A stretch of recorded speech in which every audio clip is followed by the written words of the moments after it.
le monde, j'espère que vous allez bien. Aujourd'hui, on se... Oh mon dieu, je viens de me réaliser ce que je viens de faire, j'ai fait genre coucou. Bref, c'est bon, voilà, faut que je me focalise. Ça va aller. Aujourd'hui, on se retrouve pour une nouvelle vidéo et pas des moindres puisque dans une semaine, le 27, cela fera 6 mois, jour pour jour, que j'ai quitté les réseaux sociaux. Et je tenais vraiment à faire un bilan semestriel. Je le sais déjà, il y a des tonnes et des tonnes et des tonnes de vidéos qui existent déjà sur le sujet. C'est pour ça que j'hésitais un petit peu à la faire, mais j'ai vraiment envie d'en parler et je vois pas pourquoi est-ce que je me priverais.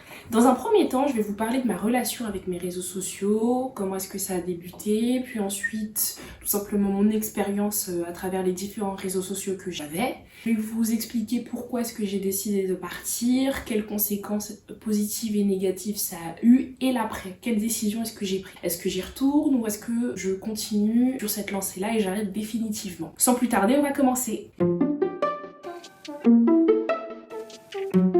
J'ai eu mon tout premier réseau social Facebook à 8 ans, donc c'était en 2008, c'est extrêmement jeune, c'était ma tante qui m'avait créé ce réseau social là. À l'époque on n'avait aucun recul, je pense que c'est pour ça qu'elle m'a inscrit, je pense qu'avec du recul aujourd'hui je suis pas sûre qu'elle referait la même chose. Maintenant qu'on sait comment ça se passe les réseaux sociaux et quelle dépendance, coutumance ça peut créer. Facebook vraiment, quand j'ai découvert, j'ai resté des heures et au-delà même des heures, c'était des journées entières, c'était le seul réseau qui existait, c'était ma vie. Ensuite j'ai eu Twitter, alors ce réseau social là j'en entendais beaucoup parler et j'avoue que j'étais un peu réticente, je savais pas trop qu'est-ce que ça allait donner. Je me suis inscrite et très clairement je suis vite partie parce que je n'ai absolument rien compris. Mais quand je vous dis rien, c'est rien. Pour après en avoir parlé avec d'autres gens, on a tous eu ce même schéma là, on s'inscrit sur Twitter, on comprend rien, on part et c'est seulement quelques années plus tard que j'ai enfin compris. J'ai construit mon fil d'actualité petit à petit, j'ai commencé à suivre les bonnes personnes et vraiment quand t'as ces deux éléments là qui sont combinés, bah Twitter ça devient vraiment génial. Surtout que la dimension qui est intéressante sur Twitter, c'est que t'as aussi de l'actualité, pas mal d'actualité en temps réel, ce qui veut dire que Twitter ça devenait un petit peu mon nouveau journal. Dès que j'avais envie de me renseigner sur un fait ou quelque chose comme ça, j'allais directement sur Twitter et j'avais toutes les infos et ça c'était plutôt cool. Ensuite j'ai eu Instagram à 13 ans et en fait Instagram j'aimais pas beaucoup ce réseau social là parce que je trouvais que dès le départ il y avait une dimension hyper importante pour ce qui était de l'apparence, puisque à l'origine Instagram c'est le fait de prendre des photos. C'est des photos qui doivent être jolies, bien travaillées, il y a un feed, il faut que celui-ci soit harmonieux et je trouvais qu'en fait c'était trop de travail. Je trouvais que c'était, contrairement à Facebook, un réseau qui était pas du tout spontané, c'était beaucoup trop calculé, beaucoup trop réfléchi et à cette époque là forcément à 13 ans j'étais pas du tout à l'aise avec mon image. Je vous invite à aller regarder les vidéos que j'ai fait, à savoir je n'ai jamais été embrassée ou encore les vidéos sur la beauté pour bien comprendre à quel point j'avais du mal avec mon image. Et sans compter que là quand on poste des photos, c'est des photos à durée indéterminée, voilà, c'est un CDI que tu fais. En vrai Facebook c'est pareil, c'est un CDI que tu fais et ça me dérangeait, ça me posait problème. Et très sincèrement j'aurais sûrement supprimé mon compte Instagram si les stories à la une n'étaient pas arrivées. Ensuite il y a eu Snapchat, je me souviens que j'étais l'une des dernières à avoir Snapchat, j'ai eu mon compte en 2014 donc à 13 ans et dès que j'ai eu Snapchat j'ai adoré le concept. Vraiment j'ai trouvé que c'était tout simplement tout l'inverse d'Instagram. C'est drôle, c'est spontané, c'est justement pas un CDI mais un CDD. Tu postes la photo, la vidéo à ton ami, c'est intime en plus et ça disparaît. Vraiment c'est super fun, j'adorais le concept et vraiment Snapchat ça a été mon réseau social préféré pendant des années et des années et des années. Et puis ensuite est arrivé TikTok et comme beaucoup de monde, je pense que quand j'ai vu l'application TikTok, j'ai craché dessus. Je me suis dit mais qu'est-ce que c'est n'importe quoi, etc. Plus j'ai téléchargé de l'application, je suis devenue complètement accro, j'ai adoré. C'est un super bon algorithme qui arrive bien à capter les contenus que tu kiffes. Donc pareil que sur Twitter, une fois que tu construis bien ton fil, bah en fait c'est génial. Pendant des années, j'ai grandi en ayant Instagram, Snapchat, Twitter, Facebook et vraiment ça m'allait. Au fur et à mesure du temps, j'ai commencé à me rendre compte de certains points négatifs.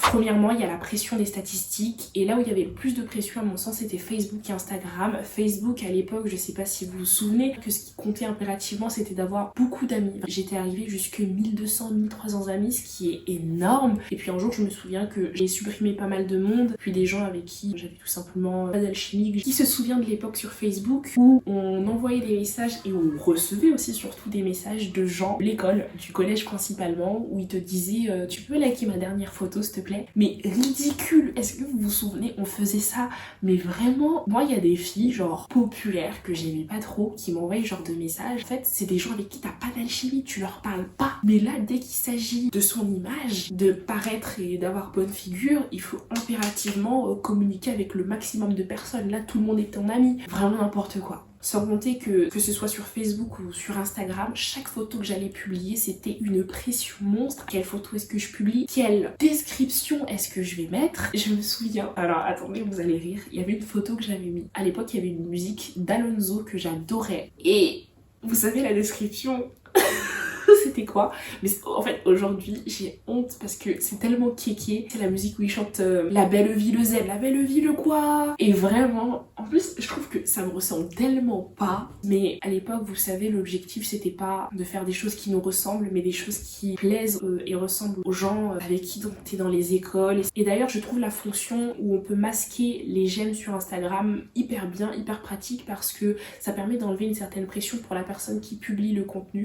Et je trouve ça assez astucieux de la part d'Instagram d'avoir mis ça en place. Snapchat et Twitter pour les coups c'était vraiment des réseaux sociaux chill. Vraiment Snapchat c'était vraiment la maison, le détente. Je comprends aussi pourquoi est-ce qu'à l'époque il y a pas mal d'influenceurs qui adoraient Snapchat parce qu'en fait c'est pas prise de tête, c'est vraiment détente. Alors, sur Snapchat le seul moment où j'ai commencé à ressentir de la pression c'est quand les flammes sont arrivées. Alors ça aussi mais mon dieu. En fait je crois que chaque réseau social a instauré son truc où vraiment tout a changé. Les flammes mais c'était toute une époque. Je me réveille et au lieu de penser tout de suite à boire mon lait, aller aux toilettes, la douche, machin, etc. Non, c'est les flammes. Faut que je pose ma petite photo. Et puis en plus, en général, au début, c'était des photos et tout, machin, un peu drôle. Puis après, vers la fin, quand t'as atteint un nombre hyper important de flammes, tu veux tellement pas les perdre que tu finis par envoyer juste des fonds noirs. Au début c'était vraiment du plaisir les flammes parce que ça m'a permis quand même de sociabiliser avec plus de monde, de parler avec des gens avec qui j'étais pas hyper amie mais avec qui je m'entendais bien. J'ai eu l'impression que c'était la période où j'étais le plus sociable, où j'étais le plus entourée, où j'avais le plus d'amis et je peux pas cracher sur cette période ou dire que c'était nul parce que je pense que ça m'a fait du bien. Et ça a duré comme ça pendant je dirais 2 ans et en fait au bout de 2 ans j'ai surtout commencé à me poser la question mais en fait si les flammes s'arrêtent, est-ce que les gens à qui je parle je continuerai à leur parler? Et je connaissais déjà la réponse qui était non. Et c'est là où je me suis dit mais en fait tout ça c'est faux. On se parle parce qu'on veut garder ces flammes et ces petites flammes qui ne sont que des emojis, qui ne sont qu'un petit dessin sur un écran. C'est juste ça le lien que j'ai avec cette personne. Juste un petit dessin sur un écran. Et puis si on l'a plus, il n'y a plus rien entre nous. Mais à quoi ça sert? Et c'est vraiment là où j'ai commencé à me rendre compte de la dimension hypocrite de la chose et j'ai commencé à me dire que j'étais plus en phase avec ça. Mais malgré tout, même si j'étais plus en phase avec ça, bah socialement parlant ça fait quand même du bien. Puis il y avait cette FOMO aussi de me dire bah je perds ça, je perds ces gens-là, je vais me retrouver encore plus seule. Bah socialement je suis pas trop entourée donc c'est difficile tout simplement de lâcher prise sur quelque chose qui fait du bien. Finalement au bout de 2 ans je me souviens qu'en fait ça devenait trop de pression de vouloir garder ces flammes et en fait tout simplement ça n'avait plus de sens pour moi et je me suis dit tu coupes tout. Ce qui s'est passé c'est que la personne avec laquelle j'avais le plus de flammes, on a perdu nos flammes et je pense que elle comme moi ça nous a fait du bien. C'était quelqu'un que j'appréciais mais c'était pas une grande amie et j'ai pas recommencé les flammes puis ensuite j'ai arrêté mes flammes avec tout le monde. Petit à petit hein. Je me souviens que certaines personnes m'envoyaient encore des snaps mais moi je renvoyais pas. Si c'était un sujet sur lequel on discute pourquoi pas mais juste des flammes comme ça bah moi je répondais pas. Au fur et à mesure tout simplement ce que je pensais est arrivé, c'est-à-dire que les flammes se sont arrêtées et j'ai arrêté de parler à ces personnes et c'est quelque chose qui est bien parce que ça permet de faire le tri. En fait c'est dur, la vérité fait mal mais c'est important d'avoir la vérité en face. Franchement ne plus avoir les flammes ça a été l'une des meilleures décisions. Et puis ensuite on a TikTok qui est vraiment à mon sens le pire réseau social qui soit puisque l'algorithme est juste excellent. C'est un algorithme qui est vachement basé sur le psychologique. C'est un algorithme qui arrive à capter tes goûts et te les recommander. Si je sais pas admettons vous êtes fan des vidéos de pâtisserie et qu'ensuite vous voyez une vidéo de bébé, si vous commencez à liker que des vidéos de bébés ou que vous regardez que des vidéos de bébés, au bout seulement de je sais pas 1 heure, ça y est, c'est fini. Votre feed il va complètement changer, ce sera plus la pâtisserie, ce sera que les bébés. Et ça c'est une chose que les autres réseaux sociaux ont du mal à faire. Et c'est aussi un réseau, mon dieu, où le temps n'existe plus. Vraiment, le temps est arrêté et tu peux arriver sur TikTok à 17h, tu repars il est 22h, tu n'as plus le contrôle. Et quel réseau social est-ce que j'ai quitté et pourquoi? Le premier c'est Facebook en 2017, c'est tout simplement parce qu'il n'y a plus rien à faire, d'autres réseaux sociaux sont arrivés, Facebook n'a pas su se renouveler et malheureusement Facebook est mort. Ensuite le second réseau que j'ai quitté c'était Twitter, et pourtant Twitter j'adorais, mais ce qui s'est passé c'est que j'ai perdu mon premier compte, j'ai recréé un autre compte mais malheureusement je me souvenais plus des gens que je suivais, donc j'ai essayé de reconstruire mon fil mais ça n'a pas marché et ça n'a jamais été la même chose. Et puis aussi je trouve que c'est un réseau très malsain. Je parle de TikTok mais j'ai pas aussi parlé de Twitter. Il y a vraiment des gens qui je trouve sont ignobles sur ce réseau social là. Toutes les sauces des fois que je vois de certaines personnes, je trouve ça tellement dramatique les ampleurs que ça prend. La méchanceté humaine des gens, c'est vraiment horrible. Et moi ce que j'aime sur Twitter c'est le fait que c'est super drôle à l'origine, mais ce côté négatif où on peut lyncher quelqu'un jusqu'à le saigner à blanc, moi je trouve que c'est pas possible. Et de toute façon avec Elon Musk qui est arrivé, un réseau social qui s'appelle X, pour moi ça présage tout sauf quelque chose de bon. Et c'est pourquoi en 2022 j'ai supprimé Twitter. L'été 2023 ça a été TikTok. Alors TikTok vraiment je dis que c'est le pire réseau social parce que c'est aussi celui qui a eu le plus d'impact sur moi. TikTok c'est vraiment le réseau qui a usé mon taux de concentration, mon taux de compréhension des choses. Vraiment j'ai senti une régression au niveau de mon cerveau et c'est pas une blague, c'est vraiment réel. On est arrivé au stade où je pouvais même plus lire un livre. J'ai supprimé en été 2023. Il me restait Snapchat et Instagram et en fait Snapchat ça faisait aussi déjà un bon bout de temps que je l'utilisais plus. Déjà depuis qu'ils avaient changé l'interface, sur la page où il y a que les bulles, les personnes que vous suivez, vos proches, en bas il y a aussi celle des influenceurs et des célébrités. Moi ça me plaisait pas du tout. Vous avez vu hein, les stories sont infinies, ça ne s'arrête jamais. Même les stories de mes proches, je ne les regardais même plus. Donc je me suis dit tu sais quoi, franchement autant partir. Parce qu'en plus Snapchat c'est vraiment en fait le réseau social que tu prenais. Je sais pas, il y a quelque chose qui se passe un peu de drôle, de fun, tu filmes sur Snapchat plutôt que sur ton téléphone, tout est gardé là-dessus. Et alors Instagram c'est donc le réseau social qu'il me restait et c'est un petit peu le réseau social que je préférais le plus parce que c'est celui qui était le plus en phase avec ma personnalité. Oui tu peux perdre et rester pas mal de temps sur le réseau mais c'est pas non plus quelque chose je trouve qui me faisait tant de mal que ça au cerveau. J'ai commencé à réaliser que la seule chose pour laquelle j'avais Instagram c'était regarder les stories on va dire des influenceurs et des personnalités que j'apprécie. Je regardais les stories de mes proches mais j'ai commencé en fait à me dire mais les personnes que je suis là, mes amis sur Instagram, en dehors des réseaux sociaux, est-ce qu'on se parle? Non. Je peux réagir ou les gens peuvent réagir de temps en temps à mes stories mais c'est très très rare, ça arrive très rarement. Et puis secondement, sans ce réseau social là on se parle pas, donc on n'est pas des amis en fait. J'ai réalisé qu'il y a 98% des gens que je suivais qui me suivaient, à qui je ne parlais pas et dans la vraie vie et sur le réseau social, et j'ai envie de vous dire à quoi ça sert finalement. Et puis ensuite quand je postais des photos ou même des stories, bah en fait j'ai pas envie de la poster à tout le monde. Il y a des gens, même si que on se suit et que je les apprécie, j'ai pas envie qu'ils aient accès à ma vie, j'ai pas envie qu'ils sachent ce que je fais, où je vais, comment je me porte, genre. Et donc vous allez me dire mais pourquoi est-ce que tu fais pas des stories privées? En fait tout ça pour moi c'est juste n'importe quoi. C'est juste s'ajouter du travail en plus. C'est autant supprimer les gens qui ne sont pas mes amis ou dont je n'ai pas envie qu'ils aient accès à ma vie hors réseaux sociaux. Mon téléphone ne me sert absolument à rien. Je communique avec personne sur une fonction SMS. C'est quelque chose qui m'a toujours un petit peu attristé mais bon c'est comme ça. Je me suis dit les gens ont des nouvelles de toi parce que tu les postes, pas parce qu'ils ont envie d'en avoir. Donc si les gens ont envie d'avoir des nouvelles de moi, qui m'envoient un message. C'est là où l'idée de quitter aussi Instagram a commencé à émerger. Et bien évidemment sur l'intégralité de ces réseaux sociaux là, il y avait aussi plusieurs problématiques. Le fait que je pouvais commencer une journée en heureuse, je vais voir la story de personnes que j'apprécie et en fait ça peut me déprimer parce que ils ont atteint un objectif que moi j'aimerais bien atteindre et je suis contente pour eux mais où ça reflète entre guillemets l'échec que je suis en train de me subir.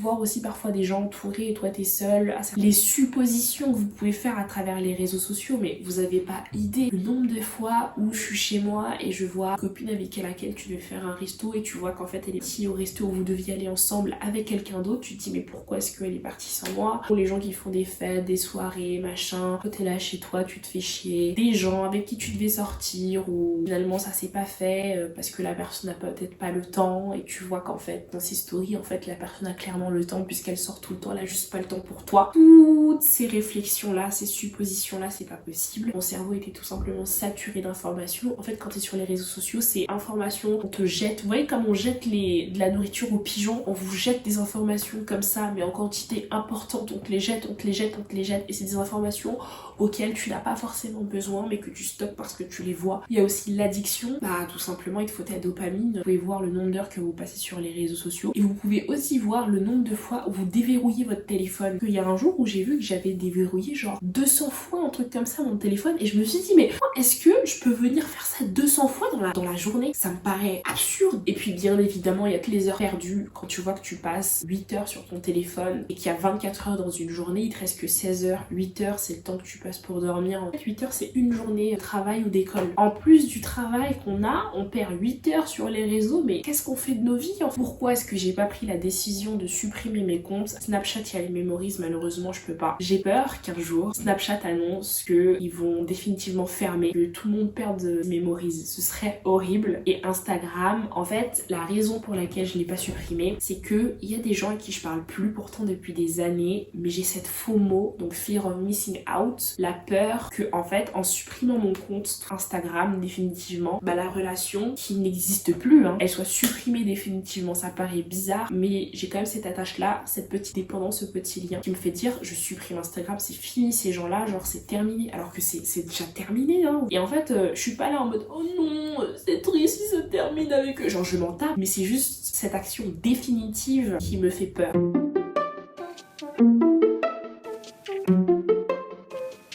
On arrive au 27 décembre 2023, j'arrive au pic de saturation. L'année 2023 a été la pire année de ma vie, je suis épuisée, j'ai rien accompli, j'en ai marre. Et je me suis souvenue d'un dicton qui disait Nothing change if nothing change. À savoir rien ne change si rien ne change. C'est aussi le mois où j'ai eu 23 ans. 23 ans je trouve quand même que c'est un âge un peu grand. On me le dit autour de moi, donc effectivement c'est vrai, ça reste jeune, mais en fait dans 7 ans j'ai 30 ans. Et je pense qu'il y a aussi un moment donné où je suis plus tant une jeune adulte que ça. Je suis toujours, mais tout simplement on grandit et il faut prendre ses responsabilités. Et pour moi, prendre ses responsabilités, c'est mettre en place des actions pour que les choses évoluent et changent. Et donc, j'ai pris la décision le 27 de désinstaller complètement Instagram.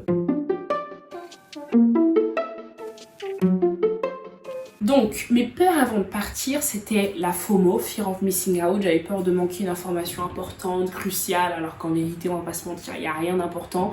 Si je dois l'apprendre, je l'apprendrai ailleurs. Il y avait aussi la peur de pas y arriver. Depuis 2 ans, 3 ans maintenant, le réseau avec lequel j'avais le plus d'attache était Instagram et j'avais peur de pas réussir à m'en détacher. Et il y avait un troisième élément qui était la peur de m'ennuyer.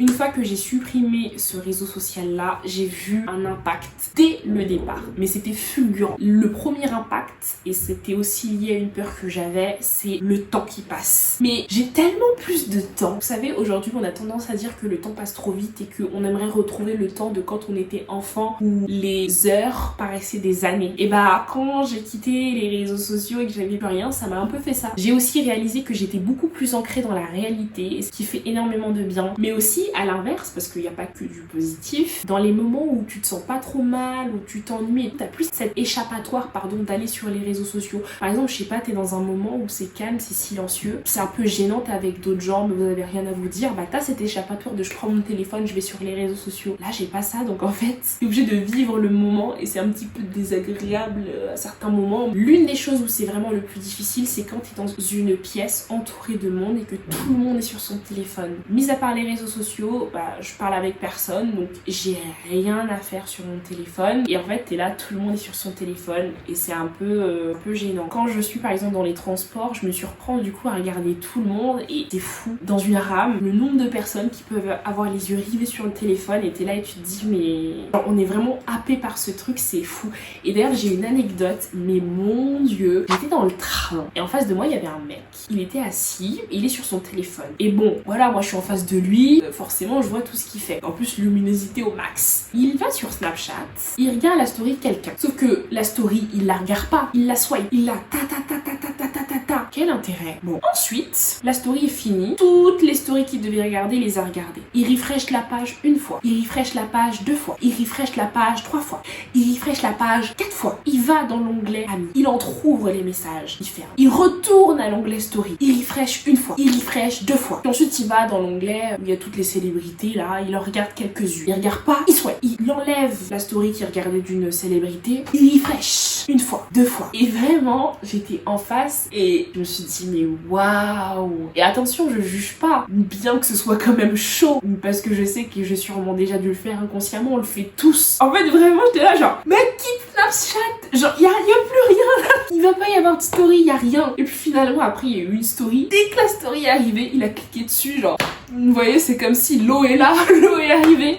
En fait, on aurait vraiment cru une scène un peu de Charlie Chaplin. Et je me suis dit, c'est un peu triste quand même. Et je suis sûre qu'il s'en rend pas compte, pour lui c'est inconscient. Puis ensuite, il y avait plus rien à faire, donc il a écouté sa musique. Et vraiment, quand il a appuyé sur verrouiller l'écran et que c'était tout noir, j'étais là genre, oui, on l'a fait. Il a enfin quitté Snapchat, il a compris. J'avoue que quand j'ai vu cette scène-là, je me suis dit, bon, moi j'ai un peu ce privilège. Ça y est, je suis plus parmi vous, quoi. Je suis plus une accro. Le point que j'ai remarqué, c'est que mon téléphone ne me sert plus à rien. Voilà, il y a des journées entières où j'utilise pas mon téléphone. Mais je me suis mise aussi à regarder pas mal de films. Franchement, c'est une partie que j'adore. Un point qui est aussi très négatif, c'est que au fur et à mesure, j'ai commencé à remplacer les réseaux sociaux par YouTube. Parce qu'en fait, YouTube, comme c'est des vidéos, tu te dis que bah c'est chill, voilà, c'est YouTube. Sauf qu'en fait, 6 mois plus tard, je suis vachement à fond sur YouTube. Et l'objectif là, ça va être de consommer moins et produire plus. À savoir plus de vidéos. En fait, l'objectif final de quitter les réseaux sociaux, c'est surtout d'être moins sur les écrans. Oui, j'ai quitté les réseaux sociaux, mais si c'est pour être trop sur YouTube, en fait, ça ne sert à rien. Tout simplement, en fait, que, vous voyez, cet objet que j'ai juste ici, je fasse ça. Terminé. Alors il y a eu une seule fois où j'ai dû réinstaller Instagram, mais ça c'est pour une histoire mais abracadabresque. J'ai dû réinstaller Instagram parce qu'il fallait que je contacte quelqu'un, que c'est une personne, j'ai pas envie de dire que je la hais, mais je n'avais absolument aucune envie de contacter cette personne parce que c'est quelqu'un qui a déjà un très gros melon et voilà. Et j'ai dû le faire parce qu'il y avait des choses très importantes, que j'avais pas d'autres moyens, donc je l'ai fait. Mais par contre, une fois que j'ai fait ça, j'ai directement désinstallé Instagram. Je voulais pas aller regarder les stories des personnes que j'aime trop, la story des gens que j'aime trop, et d'ailleurs c'est ça le seul manque que j'ai. Après c'est des gens qui publient sur YouTube et donc ça va. Je suis plus du tout aussi informée sur les sujets qu'avant, vous avez vu. Il y a encore plein de choses où c'est quand je discute avec les gens, ils m'annoncent un truc et je suis là genre ah bon, ils me disent bah oui, et je suis là genre ah ok, et je suis vachement contente de pas le savoir parce que c'est pas des informations qui sont ultra nécessaires. Maintenant je pense que il y a aussi une limite à ça, peut-être lire un petit peu, vous savez, juste aller sur internet, taper actualité pour savoir quand même quelques petites actualités, parce que c'est vrai que je suis très contente de pas regarder le journal et du coup avec les réseaux de plus avoir tant d'infos que ça, mais je trouve que c'est quand même important de rester alerte sur certains sujets, notamment des sujets politiques, des nouvelles lois qui peuvent passer, tout ce qui est sujet d'actualité important. Je pense que c'est quand même nécessaire que je sois informée. Mon taux de concentration, mais il s'est tellement amélioré et c'est pour vous dire que là je suis dans une phase où je lis beaucoup, mais c'est pas juste lire, c'est lire en version papier. C'est-à-dire que pendant un temps, je n'arrivais plus du tout à lire, que ce soit en papier ou en numérique. Puis ensuite, je me suis remis à la lecture avec le numérique. Impossible pour moi de lire en papier. Et j'ai commencé l'année dernière à revenir au papier. Et vraiment là, le papier, c'est devenu indispensable au point même où j'arrive plus trop maintenant à lire en version numérique. Et ça, je suis tellement contente. J'ai été aussi un petit peu surprise parce que j'ai reçu 2 messages de personnes qui m'ont demandé des nouvelles. Et je pensais pas que ça arriverait. Donc je suis très contente. Là, pour l'objet de la vidéo, je suis partie regarder regarder et en fait sur Snapchat par exemple, je n'ai pas reçu un seul snap. Et ça n'a plus d'importance pour moi d'être sur ce réseau social là. Instagram, j'ai pas reconnecté là donc je sais pas du tout. Et pour Instagram, parce que là il n'y a pas de memories ou quoi donc il n'y a pas de raison de le garder, il y a juste le lien avec les abonnés. Là je vous parle c'est bien parce que ça me fait aussi réfléchir. Je suis en train de me dire qu'il faudrait que j'ai le courage de définitivement supprimer mon compte. Je pense que ce que je peux faire c'est faire une story où je dis que je supprime mon compte et que ceux qui voudraient me contacter, qui me contactent directement par SMS. J'avoue que, je sais pas, vous me dites-moi ce que vous en pensez, j'ai l'impression que ça fait un peu pitié d'envoyer ce genre de message. Autant juste supprimer son compte, vous voyez, mais je sais pas, je sais pas. C'est des gens à qui je parle plus, donc quel intérêt? Il y a aussi une énorme diabolisation au niveau des réseaux sociaux et là je vous ai parlé des effets positifs d'avoir quitté les réseaux sociaux, c'est cool, mais il y a aussi des limites à ça, à savoir que on quitte les réseaux sociaux, c'est cool, mais quitter les réseaux sociaux ne va pas régler vos problèmes. Vous pouvez quitter tous les réseaux sociaux du monde que vous voulez. Ce qui compte c'est pas d'avoir quitté ces réseaux sociaux là, c'est le temps que vous avez en plus. Qu'est-ce que vous en faites? Est-ce que vous le consacrez à régler vos problèmes vraiment, à vous focaliser sur les choses que vous avez envie de faire? Vous pouvez quitter les réseaux sociaux et continuer à faire de la merde dans vos vies, à faire des trucs qui n'ont pas de sens et qui vous ralentissent. Je tiens vraiment à le préciser parce que il y a beaucoup de gens qui font des vidéos et qui expérimentent le fait de quitter les réseaux sociaux, mais si vous bougez pas derrière, et je m'inclus également dans ce propos, pour changer nos vies, rien ne va changer. Maintenant, j'ai envie qu'on parle de l'après. Qu'est-ce que je vais faire maintenant? Je n'ai pas prévu de retourner sur les réseaux sociaux, pas trop isolée en fait. Je repense à mon adolescence et je me dis mais j'ai passé des années-lumière enfermée sur les réseaux sociaux et c'est le temps en fait précieux que j'ai perdu tout simplement et que je pourrais jamais retrouver. Mais c'est comme ça, l'essentiel je pense de toute façon c'est pas de se focaliser sur ce qui s'est passé il y a X nombre d'années, mais maintenant sur ce que je peux faire pour changer les choses. C'était tout et on se dit à la prochaine. That's my shit, that's my wave. Do it like that, then I repay. Don't be scared, I ain't afraid. Just like that, come my way.